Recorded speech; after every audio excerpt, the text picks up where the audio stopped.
If you're a fan of fashion, then you're probably a Louis Vuitton fan.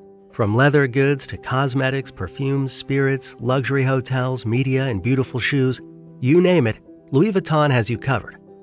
But what most of us don't know is that the owner of this luxurious brand has his name written on many other brands, including the one and only LVMH. So, in today's video, we'll take a look at this infamous luxury brand that stands strong as the first European company with a market value of more than 500 billion euros.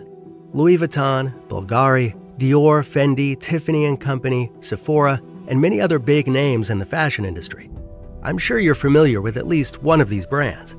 But did you know that they're part of the same group? LVMH, Louis Vuitton, Moet Hennessy has steadily established itself as the world's leading luxury group. This famous brand started with Bernard Arnault. Young Arnault was born on March 5, 1949, in Roubaix, a city in northern France located on the Belgian border. He was often referred to as someone who always loved having fun. Some even regarded him as someone who didn't take school seriously. But all of that changed when Arnault came home from school one day to find his grandmother in tears. The reason being his grandfather's sudden death. At the time, he was only 10, but he boldly told his parents he wanted to move into his grandmother's house so he could help her. His parents agreed, as Arnault's grandmother lived just across the street. Living with his devotedly Catholic grandmother, he came to like music and even took classical piano instruction during his childhood. The only problem was that despite his passion, Arnault didn't make it as a concert pianist. He instead went on to graduate with a degree in engineering and then joined his father at the construction firm founded by his grandfather. When our soon-to-be millionaire turned 25, his father had handed him the business he'd been running his entire life. At that time, the firm had close to 1,000 employees working strictly in construction. Though lucrative, Arnault saw great potential in what he could do with the business. He immediately began planning the company's growth. Even as a young man in his 20s, Arnault was not afraid to start making huge, risky changes to the business. Everyone working with him must have thought he was crazy, but this didn't shake the young entrepreneur. Things even got a lot crazier when Arnault wanted to move the company out of construction and into real estate. Arnault wasn't only thinking of changing the face of the company, he also set his eyes on going international. He wanted a French company with international reach, and the first city he could think of was New York. Since New York is often referred to as the capital of the world, we can see why Arnault wanted to set up a branch there. While in the city, Arnault asked a cab driver if he knew the president of France. The driver said no, but I know Christian Dior. This statement made the young billionaire see the power of a brand. He made it a point to run the world's economy through the largest luxury company. He started to look into Christian Dior. Luckily for him, he heard that the French government was set to choose someone to take over the Bossac Saint Frères empire, the textile and retail corporation that owned Christian Dior. He asked Anthony Bernheim, a senior partner at Lazard Frères, and he bought Financière Agache, a luxury goods company, becoming its CEO. With this move, he subsequently won the bidding war for Bossac Saint Frères, buying the group and effectively taking control. This corporation came with the ownership of Christian Dior and all of Bossac's assets. This move was bold and would later turn out to be the beginning of one of the world's biggest fortunes. Without wasting any time, Arnault took on the role of reorganizing the company, making sure to maximize profits. One of the strategies he started with was to direct all attention to luxury goods. Another move he made in the company was that he laid off 9,000 workers in just the first 2 years of ownership.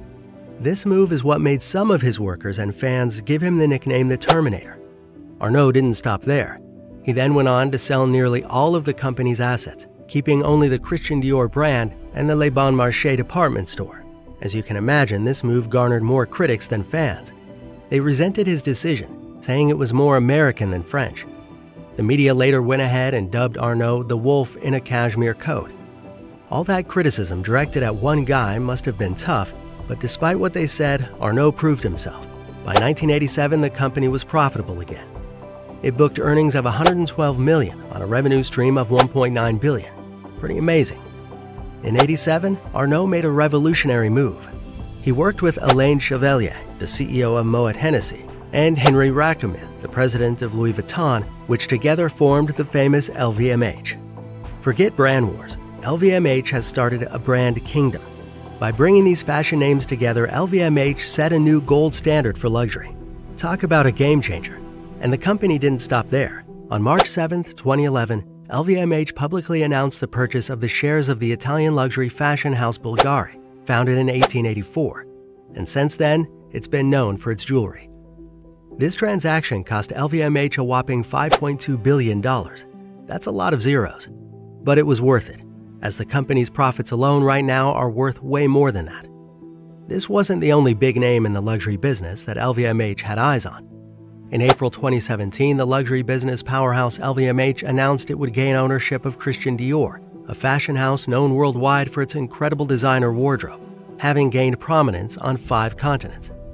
This was a major milestone check for LVMH, as in the following year, LVMH announced record sales of 42.6 billion euros in 2017, which was an amazing 13% increase over the previous year.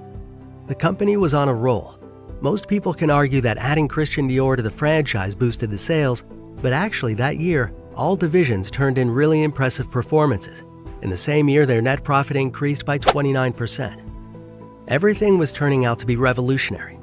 However, while in the middle of its glory days, LVMH was struck by a major setback. On November 1, 2018, the co-founder of the company, Alain Chevalier, was pronounced dead. His death was tragic and it shocked the company, but it didn't take the company long to spring back. On May 12th the next year, the infamous fashion house Fenty, created by singer Rihanna, was launched by LVMH in Paris. You'll be surprised to find out that Fenty is the first fashion house by LVMH in over 32 years. Not only that, but the founder, Rihanna, is the first woman of color to head a brand under LVMH. That's a legacy made right there, don't you think? Tragedy struck again for LVMH in 2020, when Tiffany filed a lawsuit against LVMH asking the court to compel the purchase of Chateau d'Esclans, a rosé wine producer located in France. LVMH didn't hold back. They planned to countersue, alleging that mismanagement had invalidated the purchase agreement. Despite Arnault's alleged suit, a reliable source told Forbes later that year that the reason for the decision to cancel the Tiffany purchase was purely financial. This was because Tiffany was paying millions in dividends to shareholders despite a financial loss of $32 million they underwent during the pandemic.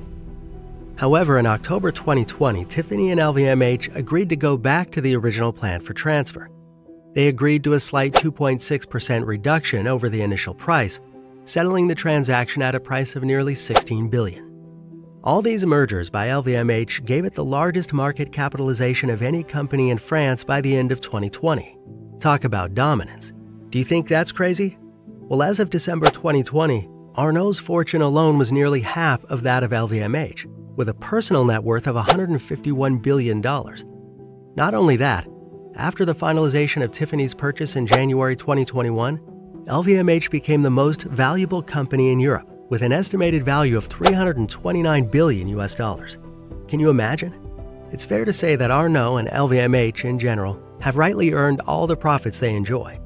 However, the company is not home free yet, as in March 2022, LVMH announced the closure of more than 120 stores in Russia. This was due to the current circumstances in the region. But don't worry, as an LVMH spokesperson stated, the company will continue to pay salaries and benefits to its 3,500 employees in Russia. That's pretty noble for the company to do, right? So what are the secrets to LVMH's success? Well, LVMH, though its headquarters are situated in Paris, has built its organization on a policy of decentralization. This system allows each brand to develop independently, and yet at the same time, these individual brands develop smart collaborations with each other to avoid head-on competition. The group's strategy also relies on a wide range of investors, starting with the Arnault family's own Christian Dior, which owns about 46% of LVMH and is the company's majority shareholder. There's also 40% foreign institutional investors, 9% French investors, and at least 4% individuals. LVMH also regularly recruits creative and internationally minded talents from all over the world. So what do we expect from the mega brand LVMH going forward? Well, LVMH has promised that it will continue to pursue its brand development-focused strategy, innovation and investment, as well as an extremely thorough pursuit of more desirable and quality products.